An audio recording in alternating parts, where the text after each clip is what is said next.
Assalaamu calaykum waraxmatullaahi tacaala wabarakaatu. Kusoo dhawaada cashar kale oo luqadda Ingiriisiga vocabularies about fingers, erayo ku saabsan faraha.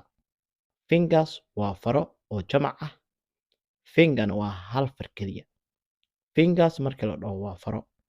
Finger keliyana markii la dhahona waa far keliya. Aan ka gudubno index finger waa murugsatada farta murugsatada ayaa loo yaqaanaa. Index finger haddii lagu dhaho waxaa leedahay waa murugsato. middle fingerna waa fardhaxo. Index finger waa murugsatada, middle finger waa fardhaxo. Ring finger waxaa la dhahaa farta faraantiga la geliyo ama farta faraantiga ama faraantisoy sida u taqaanid. Little finger faryarey. Little finger waa faryarey. Aan ku celiyo ring finger waa farta faraantiga ama faraantisoy. Little finger waa faryarey. Thumb waa suulka. Thumb waa suulka.